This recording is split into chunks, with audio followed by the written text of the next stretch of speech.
by seeing Krishna and Balaram in his place. This is the devotee's heart. And thus, as his choice is desired, he made two beautiful garlands of various flowers and presented them to the Lord.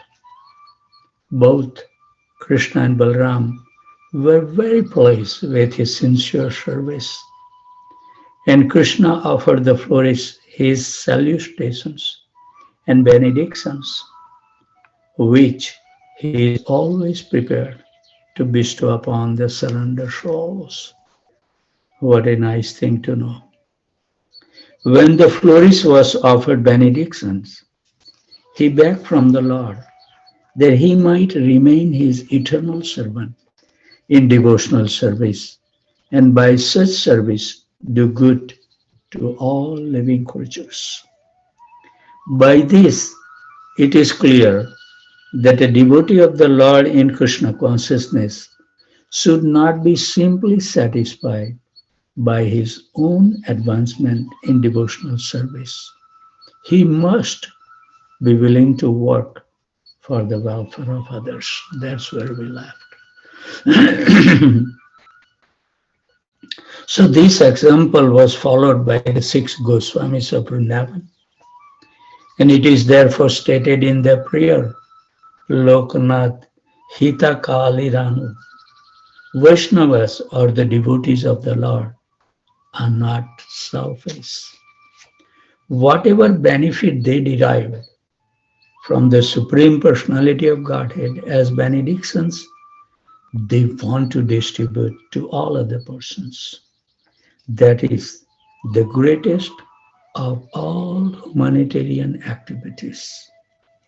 Being satisfied with the florist, Lord Krishna, not only give him benedictions for whatever he wanted, but over and above that, he offered him all material opulences, family prosperity, long duration of life, and whatever else his heart desired within this material world. So this is, if we are really seeking for all these things, Krishna can give the whole world. My Guru Maharaj used to say that if you can manage, Krishna will give you the whole world within 18 days. And that's true. He take away the money when he feel that we are miser.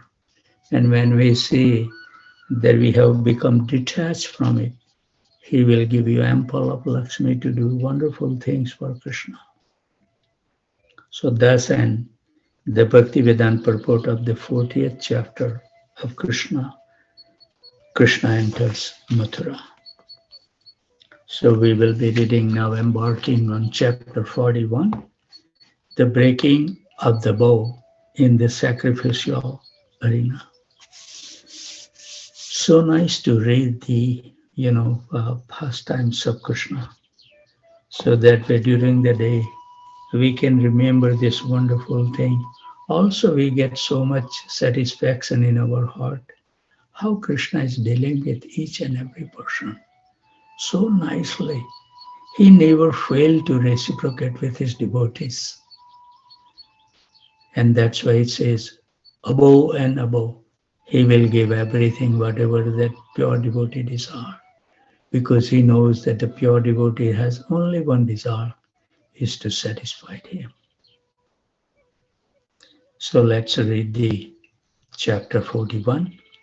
After leaving the florist's place, we should visualize those things, actually how we see how the gates were decorated, all the doors were made from the gold. Everything we should memorize. So when we close our eyes, when we go to the sleep, we can see the whole scene. It would be nice to practice. So Krishna and Balaram saw a hunchback young woman carrying a dish of sandalwood pulp through the street. Since Krishna is a reservoir of all pleasure, he wanted to make all his companions joyous. By cutting a joke with the hunchback woman, Krishna addressed her as follows: O tall young woman, who are you? Tell me, for whom are you carrying this sandalwood pulp in your hand? I think that you should offer this sandalwood to me. And if you do so, I'm sure you will be fortunate. Haribo. Krishna tells openly.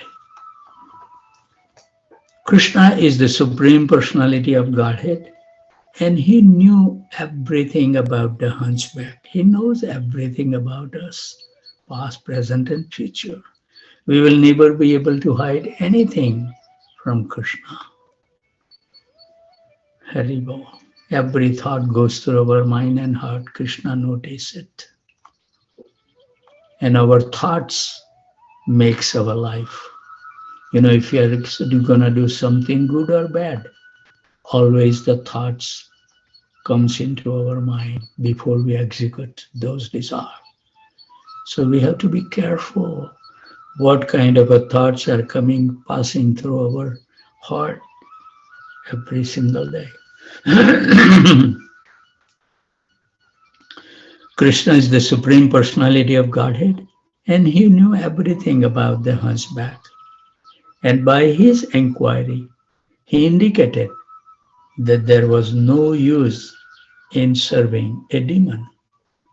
One had better show Krishna and Balram and get rid of the result of sins. That we see the washerman first. How unfortunate washerman was due to the bad association of Kamsa. So we have to make sure whom we associate. That's influenced so much in our life.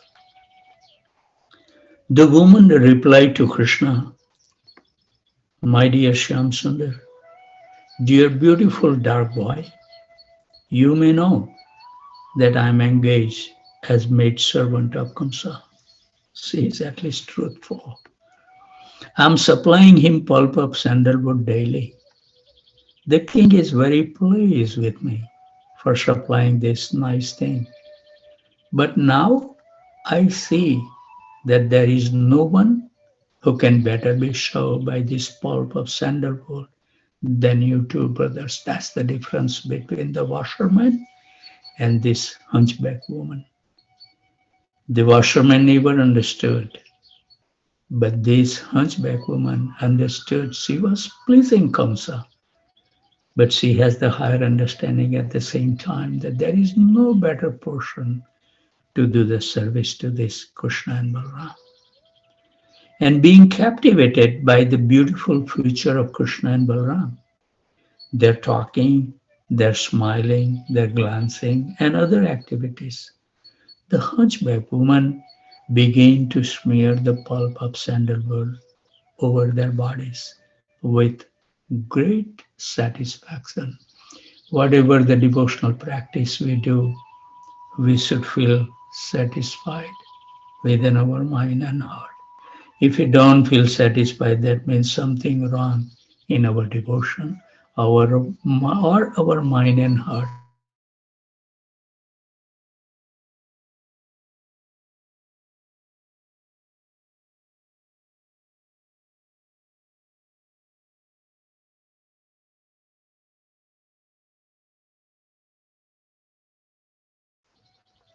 The two transcendental beggars, Krishna and Balram, were naturally beautiful and had beautiful complexions. We have never seen the beauty of Krishna, or we have never realized even the Cupid get attracted. But we have no attractions because we have not yet seen the beauty of Krishna. That's our problem. Our eyes see everything else, but our eyes cannot see Krishna. That's the biggest misfortune.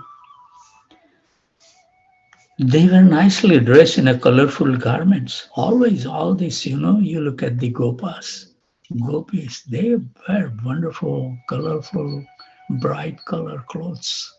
So nice to see them. I had the one picture with the gopas, And when you see the dhotis, kurta, the turban, and it's so nicely matched, different colors. Looks so pleasing to the Supreme Personality of Godhead. They do everything to please Krishna. Haribol. It says the Srimati Radharani and all the gopis, they wear wonderful dresses, ornament, and decorate their body nicely for what? To attract the minds and heart and please mind and heart of Krishna. And when they do that, Krishna becomes so satisfied and his beauty increases. And when the gopi sees that Krishna beauty is increasing because they have the divine vision, then their beauty increases. And then when Krishna sees the gopis beauty increases, Krishna's beauty, we can go on and finish until 8 o'clock. The upper portion of the bodies were already very attractive. And when the hunchback women smeared their bodies with sandalwood pulp, they looked even more beautiful. Krishna was very pleased by this service. And he began to consider, see, this is the beauty of Krishna, as I said. Every single service you do, no matter how small it may be, Krishna put in his mind.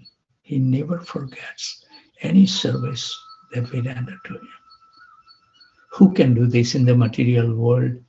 You know, people are looking to get served. They have no desire to serve anybody. But look over here, what it says. Krishna was very pleased by this service and he began to consider how to reward her. In other words, in order to draw the attention of the Lord, the Krishna conscious devotee has to serve him in great love and devotion. Krishna cannot be pleased by any action other than the transcendental loving service unto him. Thinking like that, Lord Krishna pressed the feet of the hunchback woman with his toe and capturing his cheeks with his finger, give her a jerk in order to make her straight. At once, the hunchback woman looked like a beautiful straight girl with broad hips, thin waist, and very nice, well-shaped breast. Since Krishna was pleased with the service of the hunchback woman, and since she was touched by Krishna's hands, she became the most beautiful girl among the women. This incident shows that by serving Krishna, the devotee immediately becomes elevated to the most exalted position. But that service should be ahetuki apratihata. And you know, I was saying in Pranat Gopal Prabhu when I said that only way ahetuki means there is no other desire than to please Krishna. And our service is in that mood only. Then apratihata, then our devotional service will never get hampered.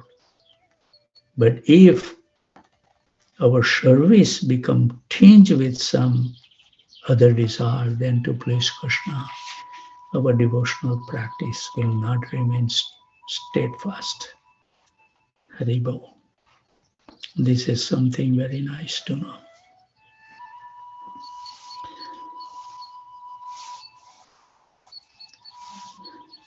This incident shows that by serving Krishna, the devotee immediately becomes elevated to the most exalted position.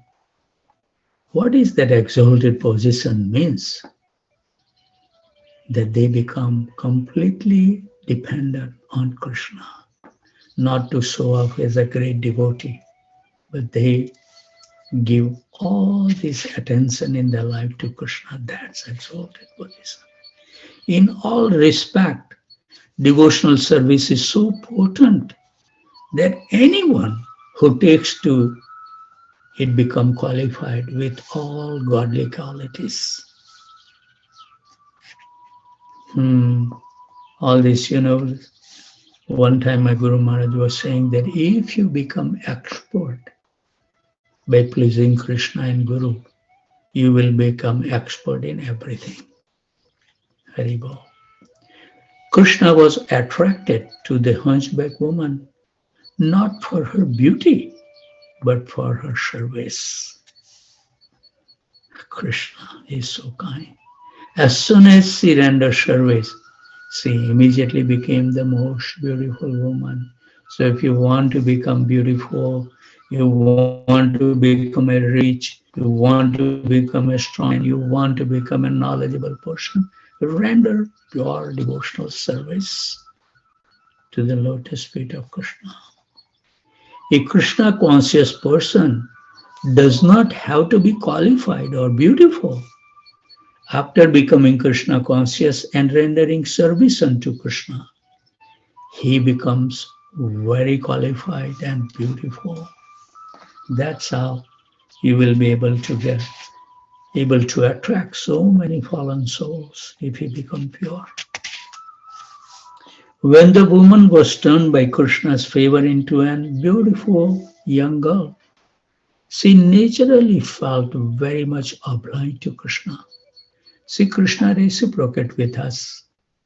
When we joined the ISKCON movement on the day we took initiation, we feel so happy. Where are those days went? What was this desire was churning at the time when you sit down to take initiation from your Guru and when we receive the Japamala? Remember those moments. How fortunate we felt at that time. Haribol.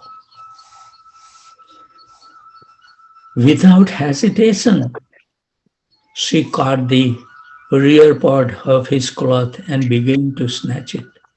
She smiled flirtatiously and admitted that she was agitated by lusty desire. She forgot that she was on the street and before the elder brother of Krishna and his friend, Haribol. Balram is there. She frankly proposed to Krishna. This is the, devotees, they don't hesitate, they share their feelings. Nothing wrong to ask Krishna rather than asking from somebody else. Even if we have the material needs, we should approach Krishna. Because Krishna will fulfill, but Krishna will make sure that you don't carry those desires anymore. That's the benefit. So she says, frankly proposed to Krishna as follows: my dear hero, I cannot leave you in this way. You must come to my place. I'm already very much attracted to your beauty.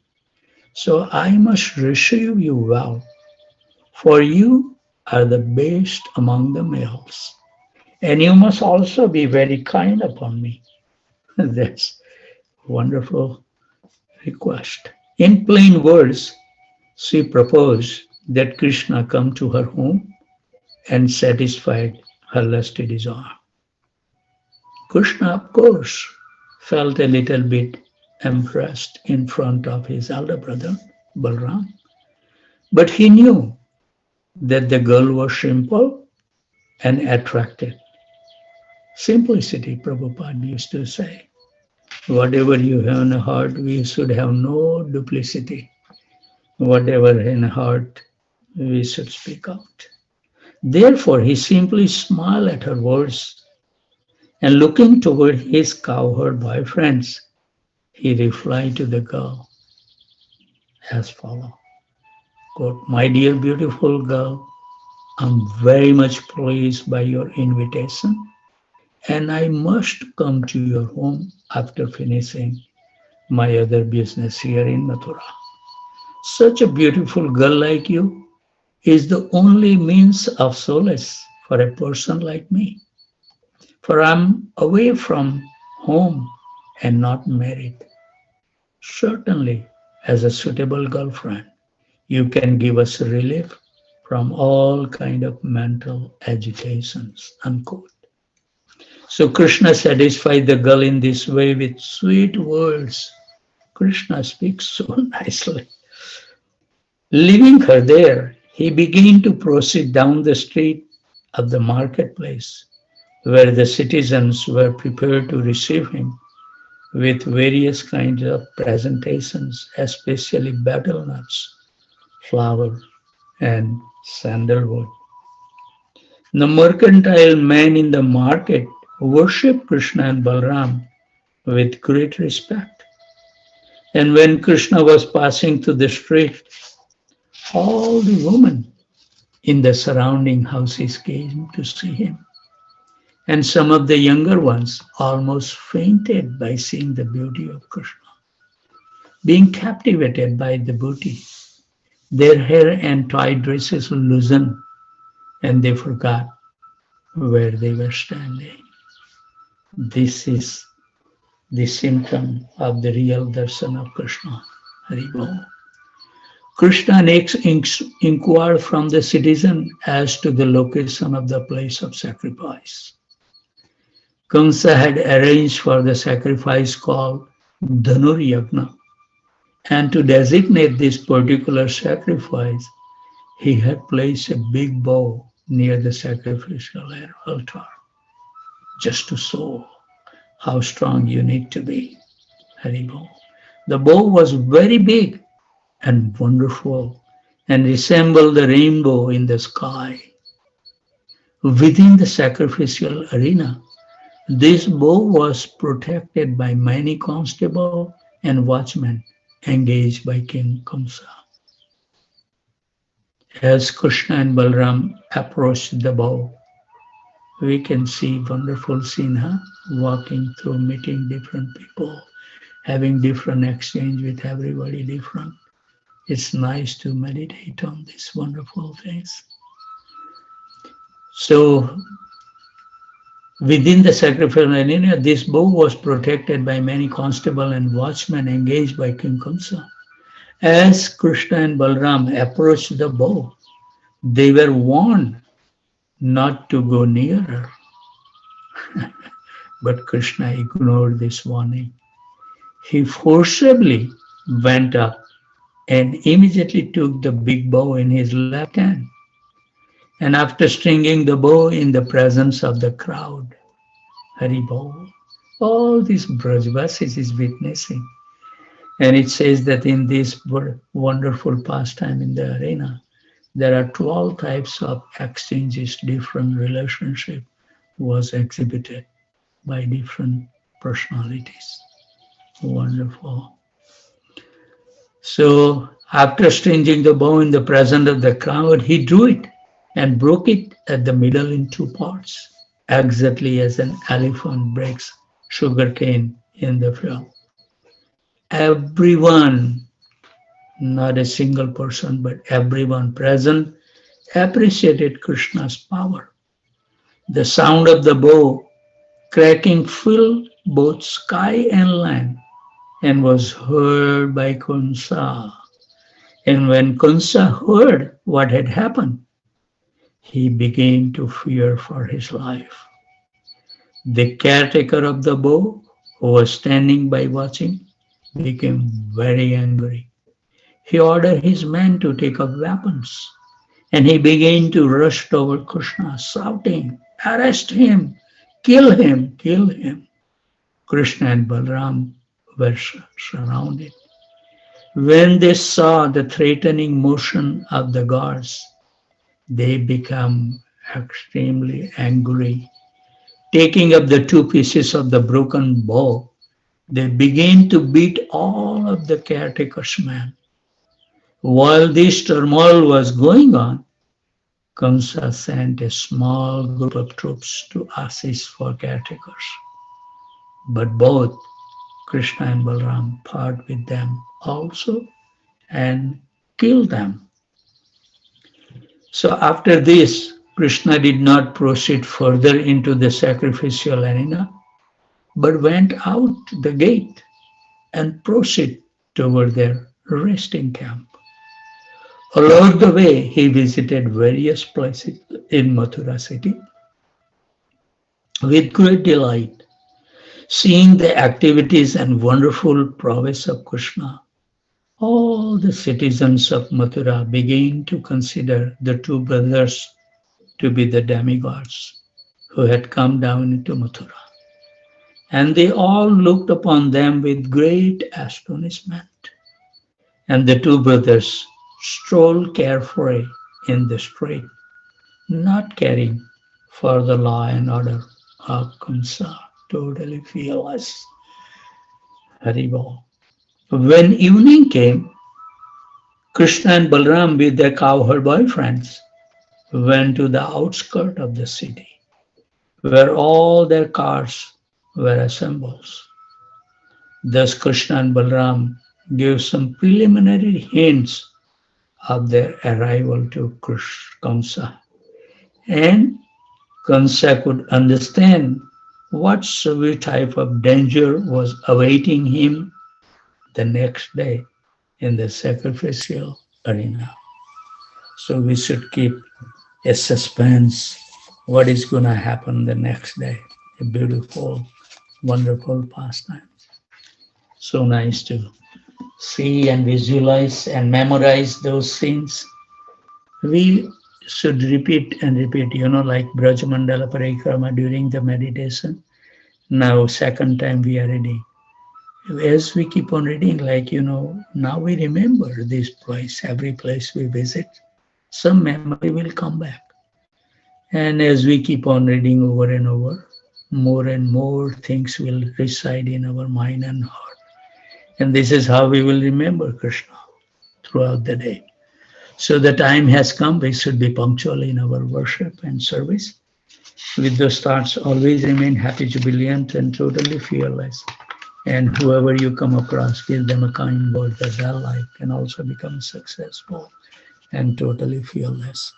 So I'd like to offer my humble obeisances at the desk of these great Vaishnavas and Vaishnavis who join every single day taking so much austerity to give us their kind association from Connecticut, New Hampshire, Aurora, Illinois, New York, New Jersey, Cottondown, Virginia, Boston, Boise, Atlanta, Phoenix, Tempe, Austin, College Station, San Jose, Portland, Dallas, Detroit, Chicago, Naperville, Philadelphia, Charlotte, Baltimore, Baton Rouge, Alachua, Orlando, Jacksonville, Ohio, St. Louis, Loganville, Georgia, San Diego, Alaska, Maine, Ottawa, New Orleans, Laguna Beach, California, Vancouver, Toronto, Calcutta, New Delhi, Houston. Vanchakalpatarubhasya kripa sindhubhayavacha patitanam pavanebhyo vaishnavebhyo namo namaha. Thank you very much. And if Krishna so desire, we will see you tomorrow at 1:45 a.m. in the morning Central Standard Time, or you can join at your convenient time. So those devotees that they have to take up their prescribed duties, they are welcome to leave. And the devotees who can spare another whatever the amount of time they can hang around and give their kind association. So let's join for another 1 hour and 4 minutes. Hare Krishna.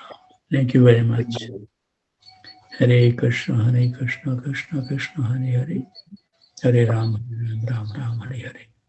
Hare Krishna, Krishna Krishna, Hare Hare. Hare Ram, Ram, Ram, Hare Hare. Hare Krishna, Krishna Krishna.